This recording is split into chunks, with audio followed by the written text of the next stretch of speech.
Muy buenos días, tardes, noches, yo soy Poderoso Sensual. Gracias por acompañarme en este nuevo video.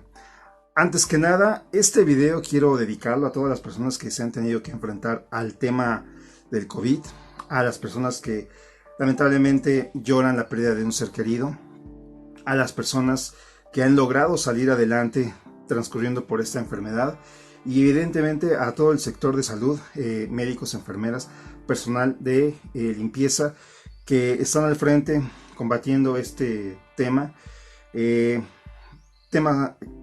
Momento difícil, muy difícil, pero pues desde aquí toda la vibra para todas las personas, todo mi cariño, admiración y respeto.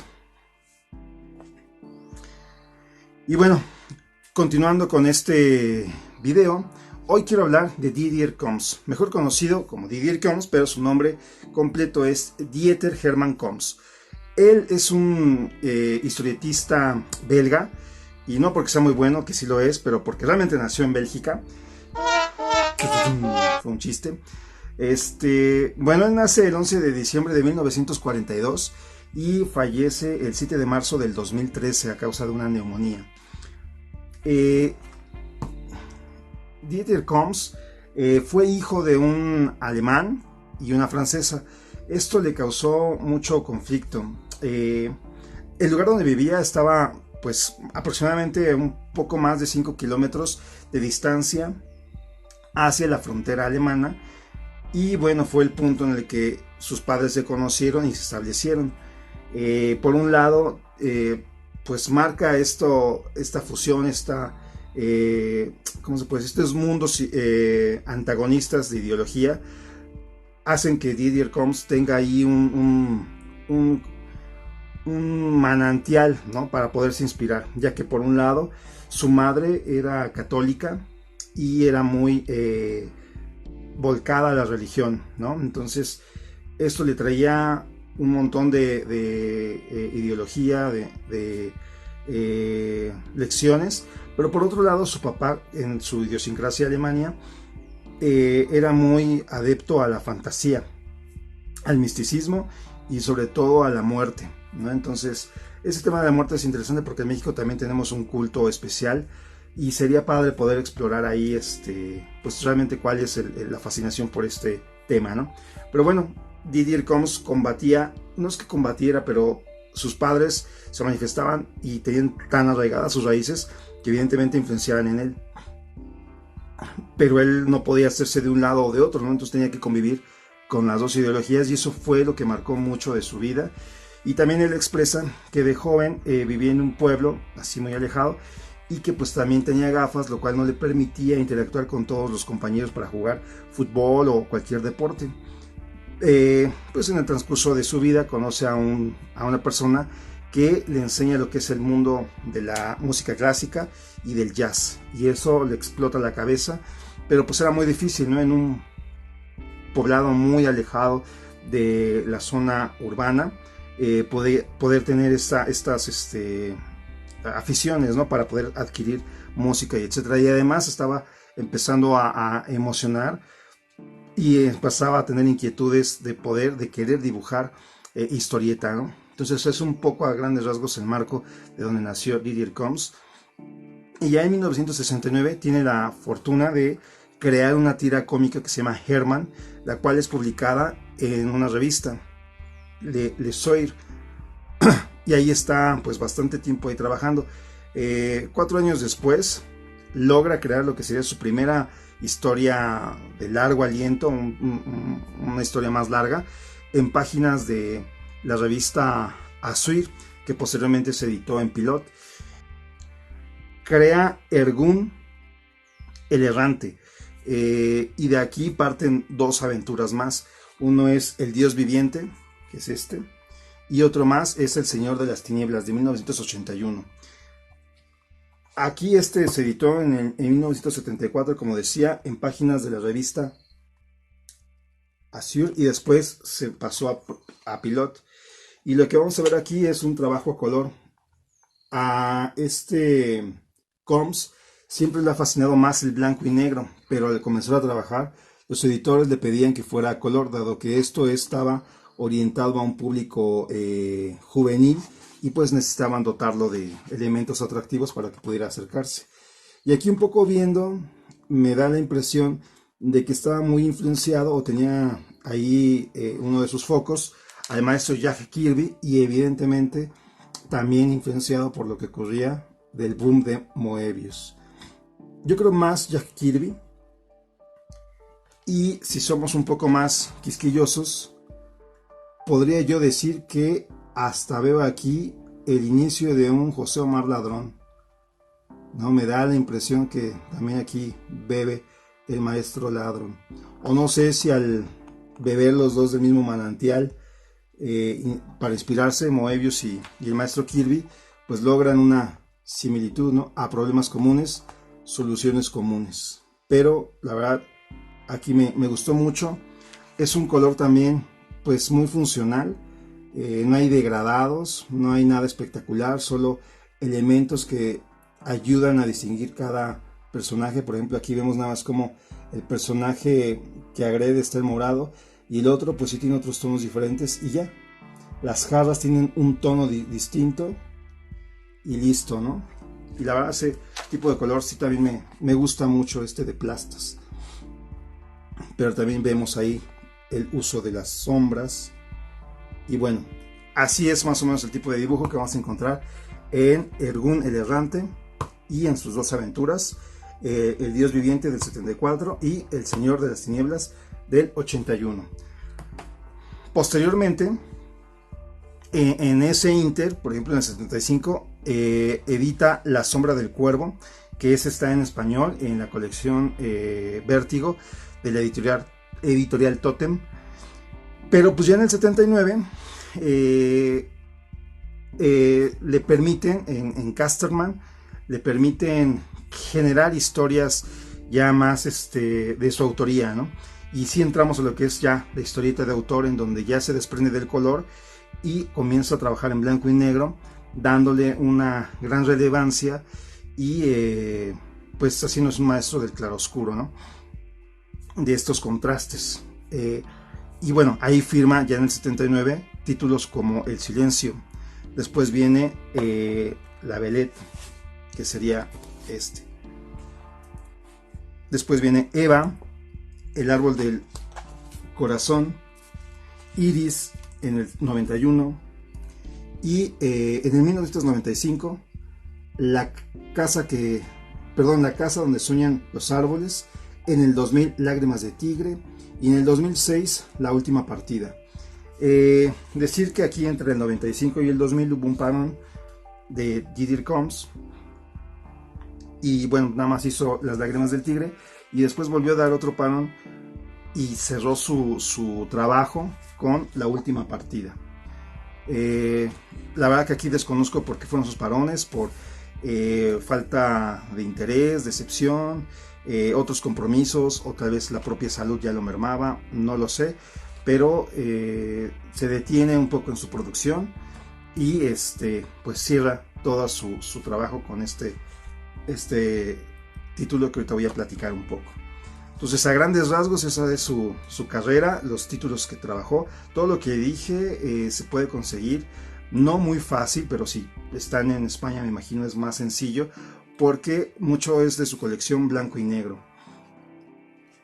Y prácticamente todo está ahí, ¿no? Todo está ahí, desde El Silencio, La Belette y todos los que comenté en la colección blanco y negro. Entonces, pues habrá que rastrearlo para poder tener acceso a estas historias. Y bueno, comenzando un poco a platicar sobre ellas, aquí tenemos La Belette. Como comentaba, el hecho del lugar en donde nació Dieter Combs, influye mucho, ya que en todas sus historias vamos a tener siempre varios elementos que se repiten, que forman parte, ¿no? El principal es la ideología espiritual. Siempre va a haber una crítica hacia lo católico, hacia el misticismo, y más que una crítica va a poner elementos para que de ahí comiencen ciertas contradicciones y reflexiones hacia el lector. También habla mucho de la intolerancia, habla mucho de la realidad social. Entonces son elementos que permanentemente están en las historias. Y ahorita lo vamos a comentar. En La Velette tenemos aquí una historia. Aquí ya vemos el blanco y negro, glorioso. A mí me da la impresión también que es como un poco dibujar con línea clara y después rellenar con sombras, pero le da un sello particular, le da un sello propio y creo que lo hace ser bastante interesante. Aquí vemos, por ejemplo, este de aquí, ¿no? Y también entremezcla el realismo con lo que podría ser pues el dibujo caricaturizado, ¿no? Un poco como lo hacía Messiares en Valerian. Entonces aquí lo que tenemos es una historia de una familia urbana que se va a... Bueno, el jefe de familia compra una casa en un pueblo porque se le hizo muy barata. Entonces llegan y la familia la comprende, el papá, la mamá, un hijo que es autista y la mamá está embarazada. Llegan y se instalan, y al instalarse comienzan a ver ciertos personajes que se presentan que son un poco fuera de lo común. Y aquí comienza la historia, ¿no? Después nos vamos enterando de que en esa casa un sujeto se asesinó y después vamos profundizando más para conocer los motivos, y al estar profundizando van apareciendo más personajes, como puede ser el cura del pueblo, personajes que están rondando ahí, y comienza a ser muy, muy interesante todo lo que ocurre, porque nos damos cuenta de que también es una pelea, pues de algún modo, si no armada, sí religiosa, sí de adoctrinamiento, porque el cura todo lo ve desde su religión y todo lo excusa o lo pretende conocer, filtrar por parte de eso, ¿no?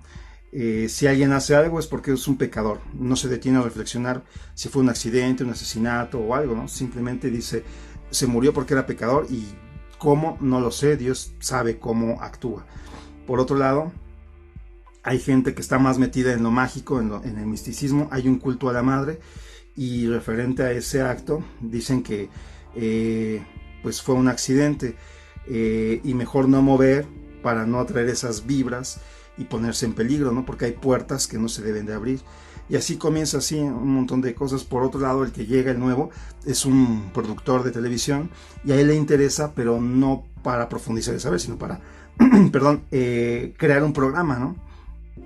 Entonces está buscando como lo más raro o lo más exótico para poder hacer un programa, y importando un pepino el trasfondo, ¿no? Simplemente quiere hacer un producto para que se pueda vender y tener él pues dinero, ¿no? Su chamba.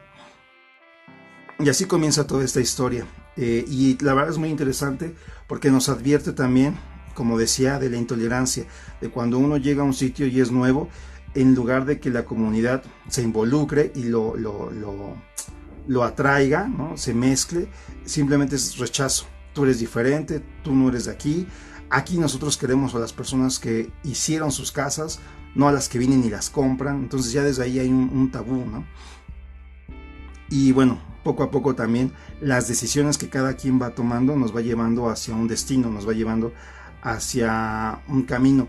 Y lo padre también es que cuando uno piensa sobre la religión por sí no te va a dar nada. Sirve cuando en tu corazón, en tu mente, en tu psique, te da algo. En ese momento es cuando sirve. Y puede ser tan variado como ser católico, como ser protestante, como ser de cualquier pensamiento, siempre y cuando sea hacia el bienestar general y personal, ¿no? Entonces aquí vemos mucho ese tema. Y bueno, este es un personaje que logra entrar en este culto a la madre, y que nos hace ver que también todas las personas tenemos una cualidad especial. En el caso de ella se puede transmutar hacia esta lechuza. Ella tiene ese, digamos, poder, y el viajar en esa lechuza puede ser libre, ¿no? Puede viajar e irse. Entonces la lechuza llega otra vez con ella, su espíritu regresa a su cuerpo y ella ya tuvo esa experiencia, ¿no? Y le rinde mucho homenaje a esta ave, porque le permite, ¿no? Ser quien la lleve a conocer esa perspectiva de vida. Y como ella hay otros que tienen otras facultades. Entonces, es bastante interesante esta historia, que además, como decía, está en un blanco y negro muy, muy padre. Aquí tiene una frase que me gustó mucho, aquí está. Aquí dice: qué extraña es la vida. Nos aferramos a algo y lo perdemos de la forma más absurda. Y me gustó mucho porque, pensando en este virus actual, pues lamentablemente es absurdo, ¿no? Pero bueno, es entrar en situaciones que no quiero en ese momento hacer más rollo. Pero bueno, tenemos un primer libro de Dieter Koms. Y avanzamos a los 90s, 1995, donde firmó La casa donde sueñan los árboles, Koms. Esta también es una historia un poco más corta. Igualmente aquí con el blanco y negro. Vemos cómo Koms aquí dibuja a los animales con gran realismo, con mucha personalidad. Y en contraste a los personajes humanos, los hace un poco caricaturizados, un poco estilizados, ¿no? Mientras que la naturaleza la trata de representar lo más real posible, el humano puede tener ciertas facciones chuscas. Pero bueno, aquí lo que vamos a enfrentarnos es a una historia. Y bueno, también decir que en mucho de las historias que nos cuenta Dieter Koms, la parte fantástica es también muy importante, el famoso realismo mágico, lo cual hace que tenga un balance interesante, que funcione como metáfora, como fábula, y que al final permita meterse a ciertos tabúes, y que pues logra hacernos atraparnos, tenernos cautivos, pero también con cierta distancia para poder reflexionar lo que estamos leyendo y darnos cuenta que pues nos está dando un mensaje muy real, ¿no? En este caso habla sobre pues la devastación de la flora y la fauna, sobre todo de los bosques, ¿no? Aquí nos manifiesta que hay un espíritu de los bosques, el cual está siendo atacado por el humano en esta necesidad del humano de tener más, ¿no? De sentirse el dueño del planeta y sin escrúpulos destruir bosques con el fin de crear lo que tenga que crear, y eso hace que los árboles comiencen a molestarse. También aquí nos hablan que los árboles, al ser los elementos más viejos sobre la tierra, poseen una memoria colectiva, lo cual los hace más fuertes, y que también muchas de las cosas que conocemos parten de los sueños, ¿no? Hay un lugar que es precisamente la casa donde sueñan los árboles, que es de donde se manifiestan las cosas, y nos dan a entender que los animales que conocemos son parte de los sueños que ellos tienen, pero también las catástrofes como terremotos e inundaciones son las pesadillas de los árboles, ¿no? Entonces hay que tener cuidado con ellos, y esto hace que no nos sintamos los dueños, porque en cualquier momento ellos pueden soñar algo, una catástrofe, y vamos nosotros a pagar las consecuencias, ¿no? Entonces, a grandes rasgos es esto el tema de este libro, que también se me hace muy interesante, y que también aquí juega Dieter Koms con pues, ¿cómo se puede decir? La mitología, ¿no? Aquí tenemos al final un artículo del Hombre Verde, este personaje que está metido en muchas construcciones antiguas, y tenemos y lo vemos en grabados e ilustraciones, ¿no? Siempre estuvo ahí oculto. Entonces, un poco validando su existencia, validando el hecho de que con el paso del tiempo, como nos indica Neil Gaiman, el humano evoluciona y se olvida de los antiguos dioses, y los dioses quedan caminando, ¿no? Errando por todo el tiempo.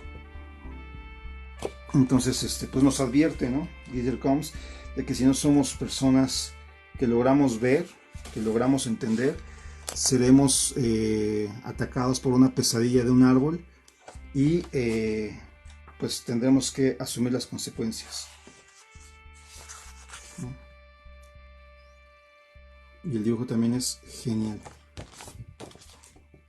Esto es la casa donde sueñan los árboles. Y bueno, pues ya para concluir parte de lo que es la carrera del maestro Dieter Koms, llegamos a la última partida.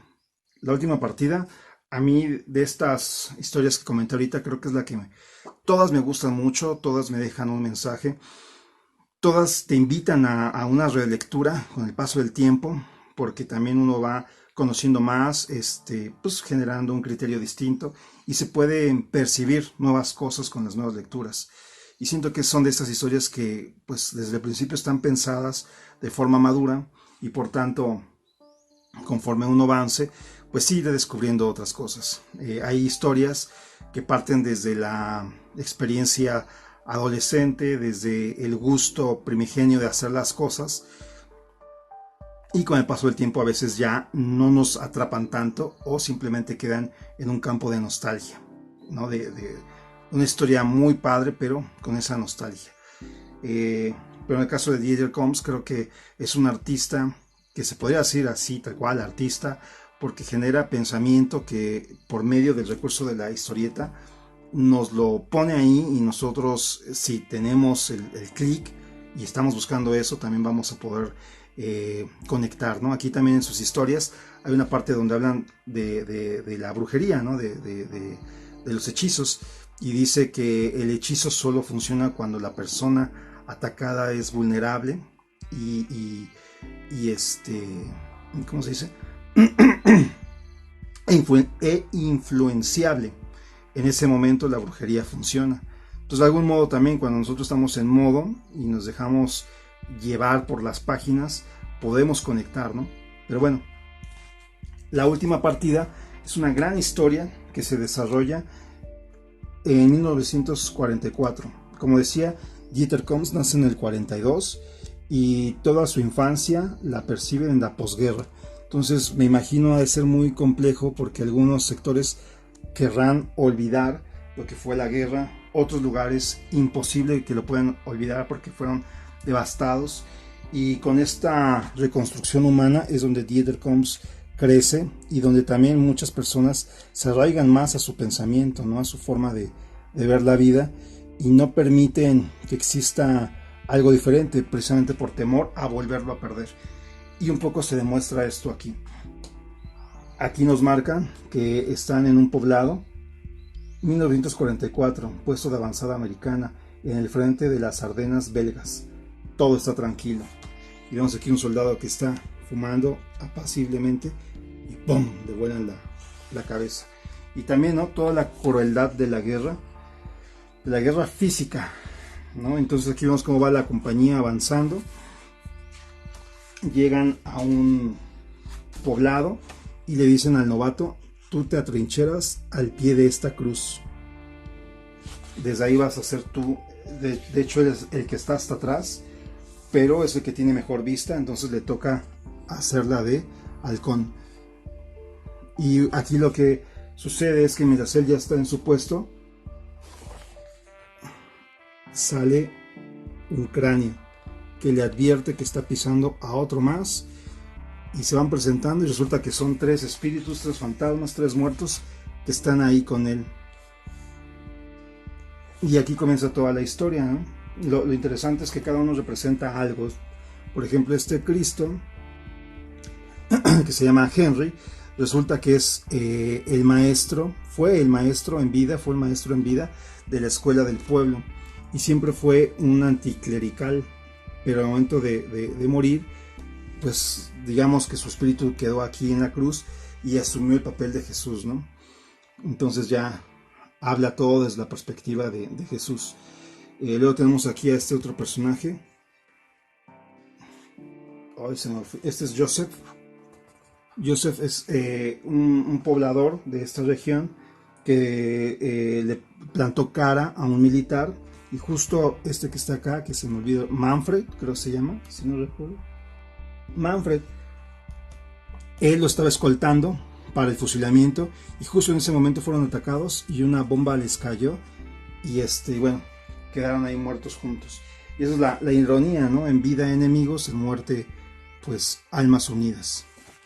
Y de aquí viene todo también una crónica de un momento de guerra, en donde también pues nos presenta, ¿no? La crueldad, la sinrazón y pues sobre todo lo absurdo, ¿no?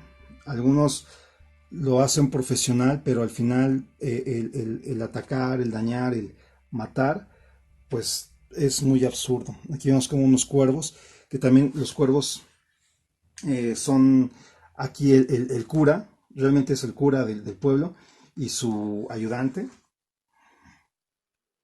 y ellos se encargan de estar monitoreando la zona, ¿no? Porque tienen esa facultad de volar y en todo momento pues se alimentan de los cadáveres, ¿no?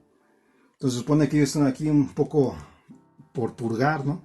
Estar en vida, en convertirse en animales, y pues después ya vendrá la redención, pero mientras ellos forman parte aquí de lo que nos va ocurriendo. Y pues es una historia de lectura ágil, por así decirlo, pero trae mucho simbolismo, y eso es lo que la hace también tenga complejidad, y lo que marca a Dieter Combs como un maestro, ya que pues con una historia al parecer solamente fantasiosa y sacada de la manga, pues te puede entretener, ¿no? Lo lees y dices, órale, pues estuvo padre, qué locochón.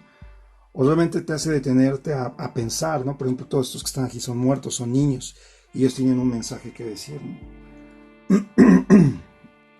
y así se va tornando toda la historia, ¿no? Entonces fue la última historia que firmó el maestro Combs.